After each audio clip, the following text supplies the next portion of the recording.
Purchase one of those. Find any representative from Get Equal. They're pretty awesome. There's also some Saga shirts over there for sale, as I'm modeling now.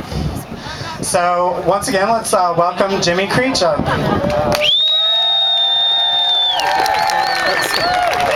I can't clap and take video. Thank you for being here today. I've got a question for you. Is the Republican Party the party of religion-based bigotry? Yes!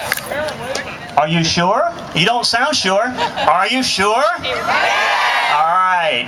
Let me give you a little history. In 2004, a group of us organized the North Carolina Religious Coalition for Marriage Equality because we anticipated that a marriage constitutional amendment would be introduced that would deny same-gender couples the right to marry and put it in the Constitution.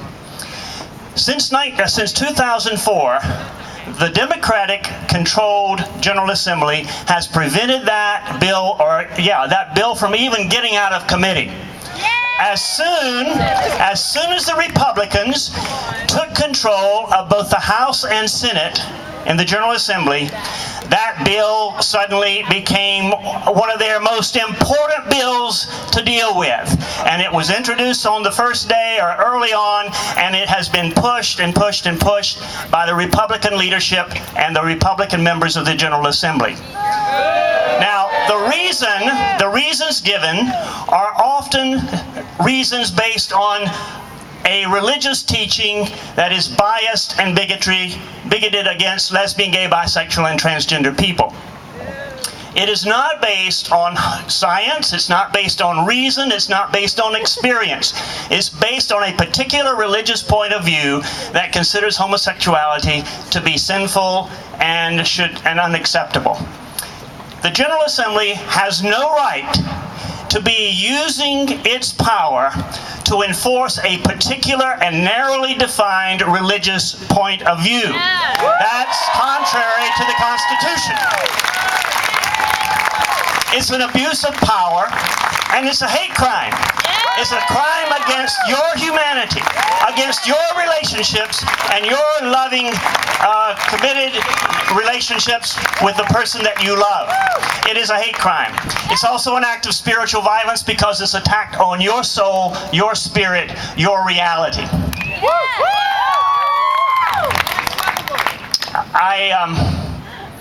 2 weeks ago, I was in Paris, France to observe the International Day Against Homophobia and Transphobia. I was part of a panel that discussed the legislation being introduced in Uganda that would provide the death penalty for people convicted of homosexuality.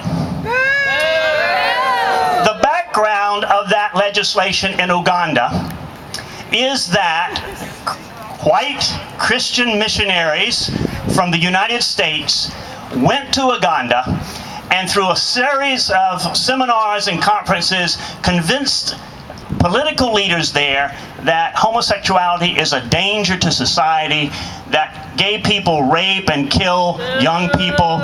It's awful.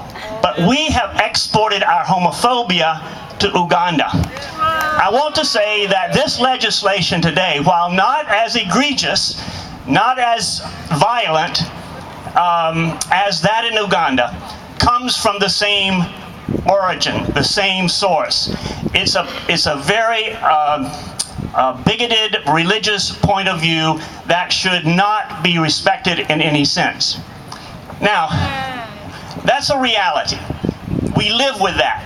It has been a reality for African Americans, for women, for religious minorities in the past when religion has been used to justify discrimination and persecution. It's something we have to recognize and deal with. We're not going to be able to argue it away.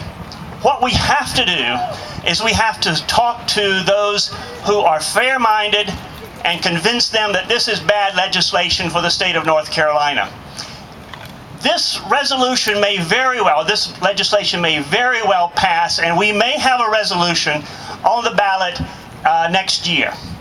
If that's the case, I hope that you will not see this as a defeat.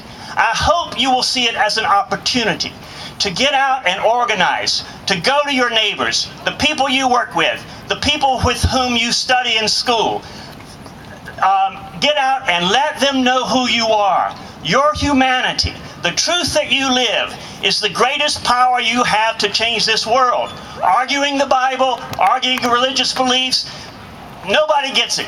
It all stays right up here. There's a blank wall that you just can't get your arguments through for those who believe that homosexuality is a sin. But your humanity, your reality, you're a good parent, you're a good worker, you're a responsible citizen. Those are the things that make a difference. And those are the things that will help you. Oh my, we got some good examples right over here. Those are the things that will change people's hearts and minds. Years ago, Kate Millett said to a group of folks in Los Angeles, "Never forget the nights of your loving and the days of fighting for its freedom. An army of lovers makes a revolution." Let yourself understand yourself to be an army of lovers. Loving yourself, first of all, your ability to love another and hold them dear, and your right to stand proudly in front of all of North Carolina and hold your humanity and your integrity and your dignity sacred. Hold it firm and stand strong. Thank you very much. Keep working.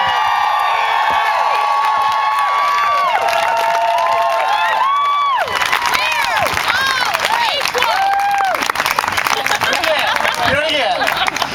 3, 2, 1. What are we? Thank you. Apparently we do have some counter-protesters, but we must keep in mind that there is no reason to respond to hate, ignorance, and bigotry with hate, ignorance, and bigotry. We are proud people. We are good people, and we need to show that. Next, we have an amazing woman who runs an amazing blog.